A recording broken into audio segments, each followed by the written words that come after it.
안녕하십니까, 안영철입니다. 자, 이번 영상은 합격에 도움이 되는 민법 판례 33번째 영상이고요. 교회 분열 시 교회 재산의 귀속이란 판례입니다. 굉장히 유명한 판례고 논란도 많았던 판례이기 때문에 우리 공인중개사 시험에서도 한 2번 정도 출제가 됐고요. 또 물론 또 출제될 수도 있는 부분이거든요. 참 사실관계를 좀 볼 건데요.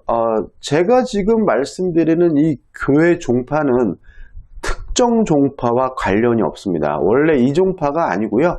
다른 종파인데 저는 교회를 안 다니기 때문에 그냥 일반적인 종파를 가지고 말씀드리는 거니까 오해 없으시기 바라고요.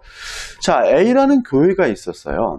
근데 이 교회에 김 목사라는 분이 담임 목사로 재직 중이셨는데 이분이 요 교회 총회축하고 트러블이 생겼어요. 트러블이 생기고 다툼이 생기니까 이분이 어떤 행동을 하냐면, 자, 이제 우리는 더 이상 장로교 안 한다. 우리는 앞으로 감리교로 가겠다라고 선언을 하게 됩니다. 다시 말하면 장로교에서 탈퇴해서 요 A교회는 이제는 감리교라고 선언하게 되는 거죠.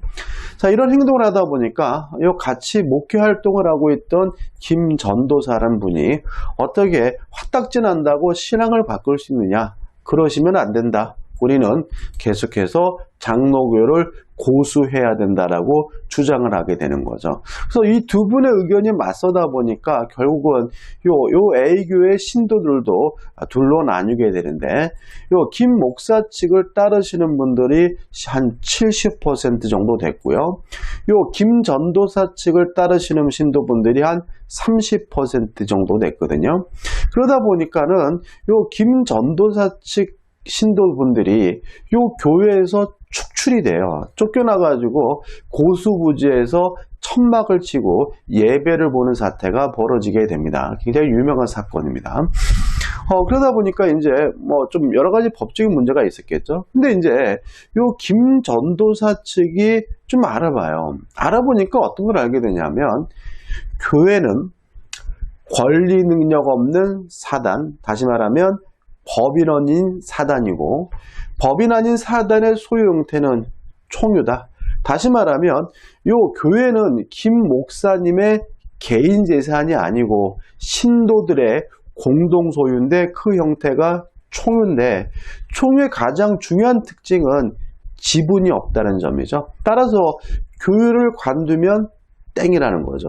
그래서 만약에 요 김 목사 측의 행동, 장로교를 탈퇴하는 요 행동이 교회를 탈퇴하는 것으로 평가된다면, 요 교회에서 나가야 될 사람은 김 전도사 측이 아니라 김 목사 측이 아닌 거다라는 생각을 하게 되고요. 그래서 이 김 전도사 측에서 김 목사 측을 상대로 교회를 명도해 달라고 소송을 제기하게 됩니다. 이 사건은 이렇게 세속 재판소에서 재판이 제기되기 전에는 종교 재판해가지고 교회 내에서도 재판까지 하고 굉장히 논란이 굉장히 많았던 판례입니다.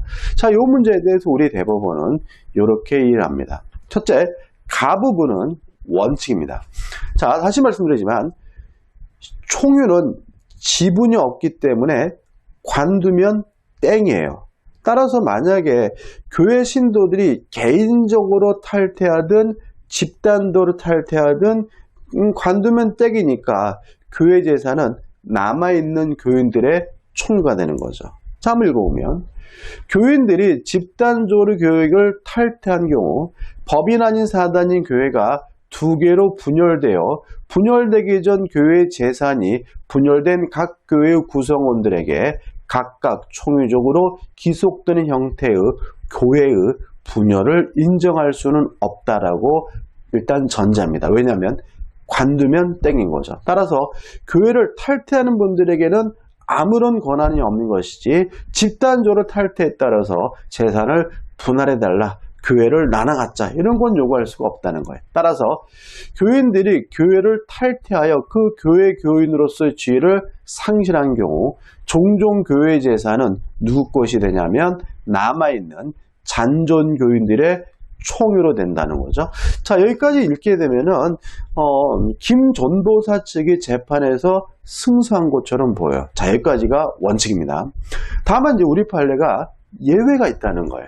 자, 어떤 예외냐면 교회 신도들의 3분의 2 이상의 찬성이 있다면 그 소속 교단을 종파를 변경할 수가 있다는 거죠. 그래서 만약에 3분의 2 이상의 찬성으로 교회 교단을 변경한 거라면 이것은 탈퇴한 것이 아니기 때문에 오히려 누구 거가 되냐면 탈퇴한 교인들의 총유가 된다는 거죠. 나번 보시면 교회의 소속 교단 탈퇴 내지 소속 교단의 변경을 위한 결의권, 즉 의결권을 가진 교인 3분의 2 이상의 찬성 및 교리 여건을 갖추어 교회가 소속 교단을 탈퇴하거나 다른 교단으로 변경했다면 이때는 오히려 정종교회 제사는 누구 거가 되냐면 탈퇴한 교인 소속 교인들의 총유가 된다는 거죠. 따라서 아까 사례에서 김 목사 측의 그 교회 재산에 대해서 총유,